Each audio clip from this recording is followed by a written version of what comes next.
Welcome to the Warrior Daily issue of the Men's Basketball Preview. I'm Sports Information Director Jeff Weiss, and joined today by head men's basketball coach David Greer. David, a little different setup this year with the GLIAC. Wayne State's going to be in the North Division, and conference games is increasing to 22 this year, only allowing you 3 or 4 non-conference states. How does that play into your scheduling this year? Well, really, we had some return games with some very good basketball teams. We played Bellarmine, who's really tough. Probably be the #1 team in the country come poll time. And Lewis is a really good basketball team, NCAA. And we have a return game at home with Drury. This year you lost 3 starters. You returned 2, but you also get Mike Hollingsworth back after he missed most of last year. Obviously, down low, EK was a big factor, almost averaging a double-double last year. Well, losing EK would be really tough to replace. Thought he had an outstanding year. Was one of the premier big men in the region, not just in the conference. And certainly our success last year, he had a lot to do with it. But that being said, we do get Mike Hollingsworth back. Mike is a very good basketball player. Had an outstanding sophomore year and got hurt early last year. And we expect big things from him. Yeah, Mike was averaging 17 points and 4 rebounds a game before he went down in early December. Obviously, Ian Larkin, having him back at the power forward spot, he led the team in block shots last year with 43 and had 159 rebounds, and just seemed to be a nice inside-outside player for you. Really, Ian, we expect Ian to have a big year. He does a great job of stretching the defense. He was one of the premier three-point shooters in the league and outstanding leaping ability, and was a great shot blocker for us. But Ian, outstanding student also, was academic All-American, so we're pleased to have Ian back. Yeah, Commissioner's Award winner to boot, and shot over 50% from the three-point line. Obviously, losing Dale Brundage at a guard spot, but you got Cole Profit coming back. Well, we got Cole Profit. You know, the games we struggled in last year, Cole didn't play in a lot of those games yet. Was really injured in quite a few of those games, but we expect Cole to have an outstanding year. Very quick with the basketball, outstanding scorer for a little fella, and really fun to watch. And Cole's really improved and gotten stronger, and hopefully gotten that ankle a lot healthier. Brian Coleman came on in the second half of the year, shot over 86% from the foul line, made over a triple a game. Obviously, he was a big boost to the club in the second half last year. Well, really, Brian Coleman is a very talented basketball player. Has come off the bench the last 2 years for us. Could be a starter for us this year. Great size, presents problems. He can play inside and out.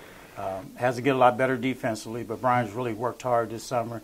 He also has gotten a lot stronger, and really looking forward to him having an outstanding year also. Speaking of coming off the bench, Gerald Williams-Taylor came off the bench last year and provided some quality minutes. Not a real big guy, but he definitely battles down low. Yeah, Gerald's probably our most improved player from the summer workouts, and obviously from going over to Canada this summer. I thought Gerald played outstanding. Tremendous athlete again, very quick, can play inside and out. Probably more comfortable at the 4 spot, but can play some 3. But again, Gerald has to do a great job for rebounding, because we lost 10 rebounds with EK. Obviously, last year you had 2 transfers from Alcorn State, 2 local kids that had to sit out a year to learn the Wayne State system and get stronger. Jamar Ragland and Michael Martin. Tell us about those 2. Well, both of them had a year to learn the system. Jamar was hurt all of last year. Mike, we just decided to redshirt, but we sort of treat those guys like freshmen. They haven't played a game for us, so you really don't know how they'll do. But I do know this: they play extremely hard, and they're very good young men. So hopefully they can get some contributions to our depth. Speaking of other transfers, you've got a junior guard coming in that's originally from Detroit Renaissance that played at Liberty, Shane Phillips, the last 2 years. Obviously, nice to get somebody with some Division I experience as well. Yeah, Shane is an outstanding young man. He played at Renaissance with Ian, along with Stacy and those guys. Renaissance is a great high school, and produces some outstanding young student athletes. And Shane is certainly one of those. We had recruited him out of high school and recruited him really hard, and he decided to go to Liberty and decided to come back. And he's certainly a outstanding basketball player. Can play the 1 or the 2 spot for us. Outstanding defensive player, applies great pressure on the ball, and hopefully he'll do well. Hopefully, I know how much you emphasize defense, so I'm sure that's a good thing that he comes in with. You recruited quite a few talented young gentlemen. You've got Gavin Toma from Southfield Christian, Michael Lewis from Ann Arbor Huron, Robert Andrews from Chandler Park Academy, and Joel Nadando, who is originally from Ontario but went to high school down in North Carolina last year. Tell us about your 4 newcomers. Well, with all our freshmen, like I said, making the adjustment from high school basketball to college basketball is always a challenge. Then you throw in the academic parts of it, so you really never know how they're going to respond. But they're working extremely hard. They're really talented. They're just young players, and I don't know which one will contribute, but I'm sure we'll have a couple of them that step in and give us some depth off the bench. But with freshmen, you never know, and we're not accustomed to playing freshmen, but if one of them step up, we'll certainly stick them in there. And you added one other player, a local kid from Ann Arbor Huron, Jeff Hugan, who played Division III last year. Obviously, definitely increases your depth on the squad this year more than you've had in recent years. Yeah, Jeff comes to us as a walk-on. He tried out and made the walk-on tryouts, and again, a good young man, a good student, and certainly happy to have him on the team.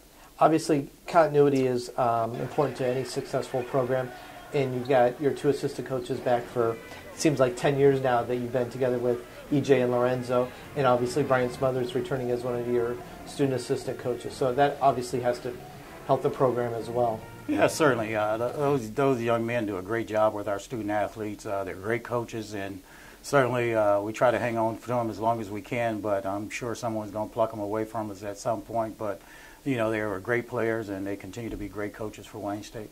How do you see the GLIAC turning out this year? Obviously, we've got 2 new schools coming in Malone and Walsh.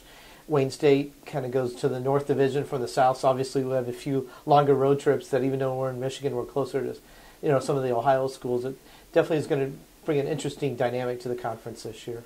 It is, but the GLIAC is always a tough basketball league. I mean, you got Finley, who's the perennial power always. Michigan Tech returns most of their basketball team, a very well-coached team. Ferris State returns the majority of their team, Grand Valley.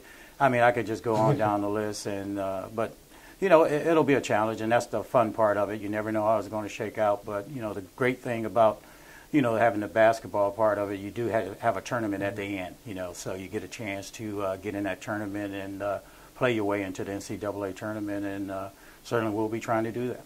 And obviously, you mentioned earlier, playing Lewis and Drury and perennial national champion Bellarmine, our non-conference schedule definitely will help our strength of schedule this year. It will, but the only way that helps your strength of schedule, you got to beat those people. And again, we get 2 of them here, and we go to Bellarmine, so I like our chances. And again, we always try to play a competitive schedule, and certainly not going to run, and we'll be ready to lace them up. Well, thanks, Coach. Really appreciate your time.